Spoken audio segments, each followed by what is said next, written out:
thank the member for Glasgow North for securing this important debate. I'd like to also draw attention of the members to my declaration of interests and that I am chair of the all-party parliamentary group for water, sanitation and hygiene. I lived in Kenya for 4 years and I know that the connection between this country and East Africa go very deep. I hardly meet any group of people without finding someone with an East Africa connection. British people care enormously. That's shown by the huge, generous amount of support for the recent aid requests, the strength of feeling about suffering, the feeling that British people want to help.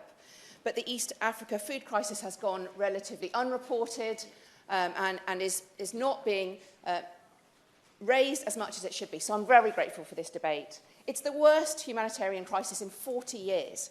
More than 50 million people have been pushed to acute food insecurity, and a person is dying every 36 seconds in Somalia, Ethiopia and Kenya. It's almost hard to get our heads around these figures and the desperation. It's a perfect storm of climate change, 5 successive rainy season failures and a likely 6th one right now, conflict, disease outbreaks, cost of living crisis, reduction in aid, and countries saddled with unpayable levels of debt. And undoubtedly, political decisions all the way that have led to this crisis.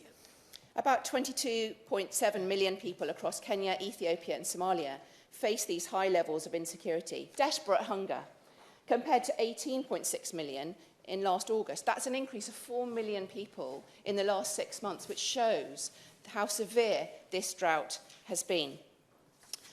It's chronically underfunded. The overall funding requirements stand at about $5.1 billion for Ethiopia, Kenya and Somalia.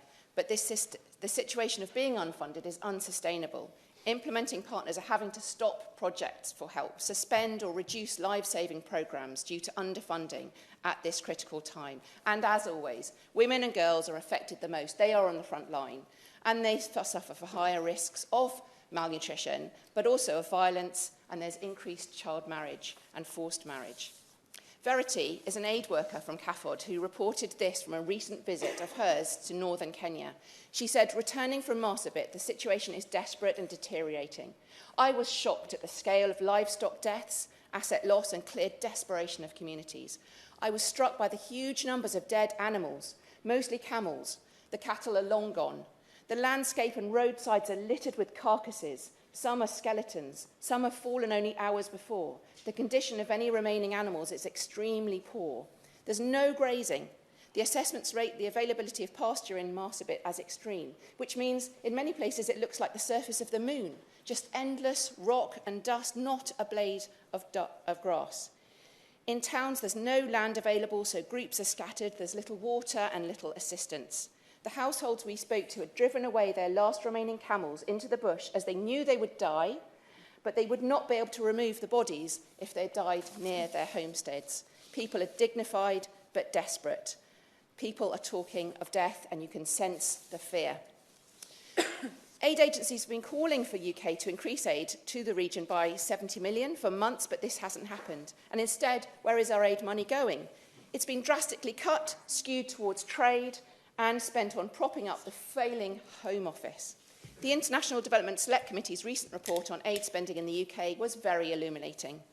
For a start, the facts about aid spending was hard to find, and the committee found that they were not transparent, and recent answers by the Minister were willfully opaque. The International Development Report said the proportion of aid spent in the UK has drastically increased in recent years, while programmes supporting people in the world's poorest countries were cut. That goes to the heart of the matter today. In 2021, the most recent year for which data are available, the government spent more than £1 billion of the aid budget, the overseas aid budget, on in-country, in the UK, refugee costs. That's hotels. It's a crazy situation. Where there are fantastic young people from Ethiopia, for example, travelling here who don't want to leave their country, but the money's being spent on hotel costs for them instead of being able to stay in Ethiopia and really support their own country. That's where they want to be. Save the Children estimated that these costs of spending in the UK would be as high as £4.5 billion in 2022 to 23, accounting for 1/3 of the entire aid budget. Yeah. It's just extraordinary. Water and sanitation programmes have been cut by 80%, which doesn't match what British people want their aid to be spent on.